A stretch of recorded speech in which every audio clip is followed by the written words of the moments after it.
Coming up on First at 4, new legislation calls for Kentucky teachers accused of sexual misconduct to disclose more information.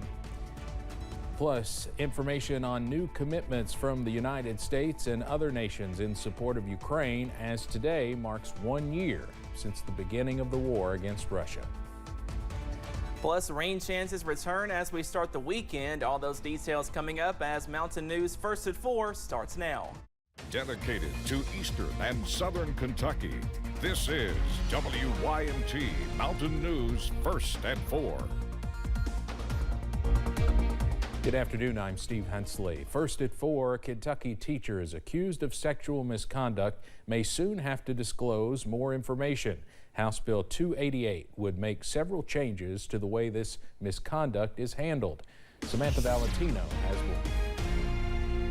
We feel like there may have been some loopholes that had not been covered previously, and believe that some of those have been maybe cleared up with this bill. Tony Const-Tapman with the Kentucky Department of Education says one of the big things they've been discussing is the importance of a uniform teacher application, which includes a question asking if an applicant is currently under investigation for a crime. While we've recommended that districts ask this question on their applications, we're not sure if that's happening. But if House Bill 288 is passed, applicants would be required to disclose if they've been subject of allegations or investigations involving misconduct in the previous 12 months, and any which resulted in resignation or termination related to abusive conduct. If they don't, they'll be ineligible for hire and subject to dismissal or termination if hired or currently employed by the school district. The bill also requires districts to keep all records of allegations of abusive conduct with a student or a minor in an employee's personnel file, regardless of outcome. And districts would have to contact each school district an applicant was previously employed by for reference checks during the hiring process. Those districts or non-public schools would be protected from legal action arising from the disclosure of information about a teacher's prior misconduct. Educator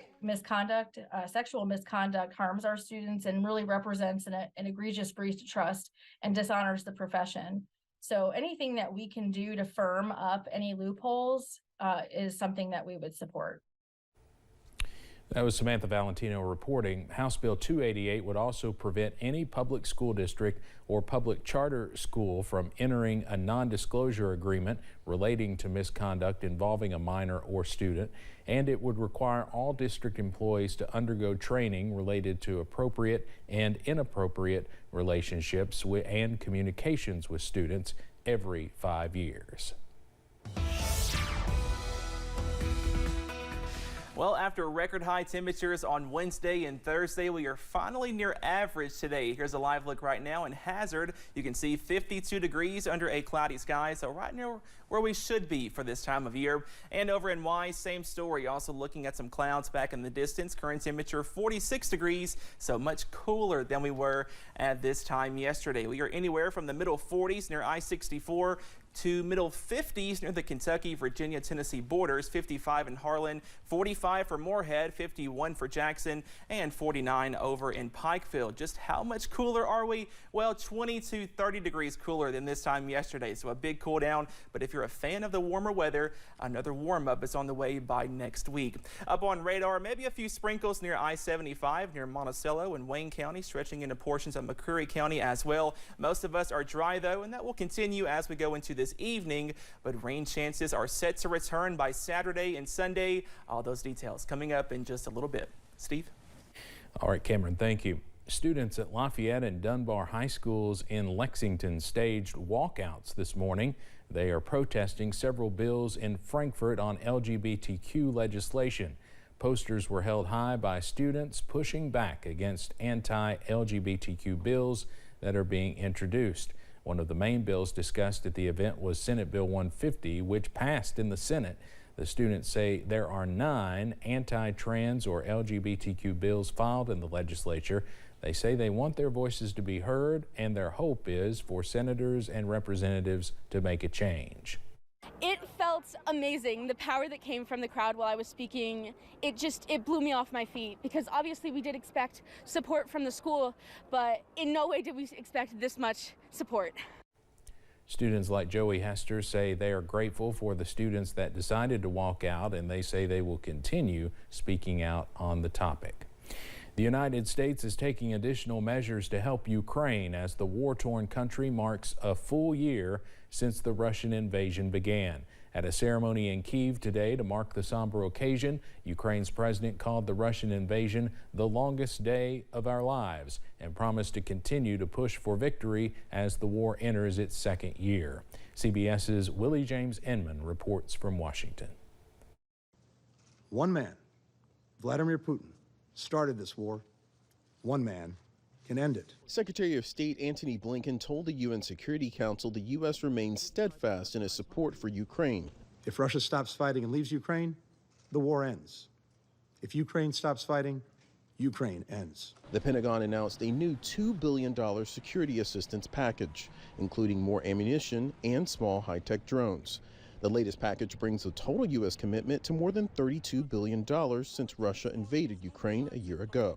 Meanwhile, Poland delivered the first German Leopard tanks to Ukraine and says it plans to send more soon. The White House announced a coordinated effort with G7 partners that includes new sanctions targeting key sectors of the Russian economy and more than 200 people and organizations. Ukrainian President Volodymyr Zelensky marked the first year of the war, saying his country could defeat Russia if allies remain united and keep providing arms. On Friday, China unveiled a 12-point plan calling for Russia-Ukraine peace talks and ending sanctions against the Kremlin. Zelensky says he's planning to meet with Chinese leader Xi Jinping. Willie James Inman, CBS News, the White House.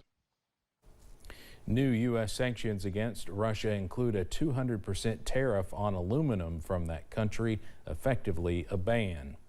Protesters around the world are calling on Russia to stop the conflict with Ukraine. Earlier today, hundreds of Ukrainians in Australia marched with supporters through major cities, rallying against Russia. Australian leaders made a plea of their own. Anti-war demonstrators in Belgium lit candles alongside hundreds of teddy bears. And in London, England, protesters painted a Ukrainian flag on the road leading to the Russian embassy. And these teddy bears behind me, they symbolize the thousands of Ukrainian children that are being stolen by the Russian regime from their parents and communities. No special events were planned in Russia to mark 1 year since the invasion of Ukraine. Police in some cities visited homes of activists, warning them against trying to stage any demonstrations. As the 1 year anniversary of the war beginning in Ukraine is here, WYMT national correspondent Deborah Alfarone spoke with a 17-year-old refugee from that country. Ivan Dmitriev and his brother fled Kyiv to live with their grandparents in the Washington, D.C. suburbs. Deborah met Ivan at DeMatha Catholic High School after his music lesson. Do you remember that day, February 24th, 2022? Yeah, I do remember. It was regular morning. I woke up and everyone were like moving, doing something, texting, talking, and like as everything happened, like you were like, is it actually happening? Like rocket missiles shot at the places. First targets were the places where we had the weapon in Ukraine, and realizing that the war started, it was like something unbelievable for me, as I never thought that that's going to happen. You can see Deborah's full story on this coming up at 5:30. Basketball star Brittany Griner has made her return to the basketball court. Griner performed her first workout in front of cameras yesterday after signing a 1-year deal to stay with the Phoenix Mercury on Tuesday. Griner returned to the United States in December after a dramatic prisoner swap where she was exchanged in the United Arab Emirates for Russian arms dealer Viktor Bout.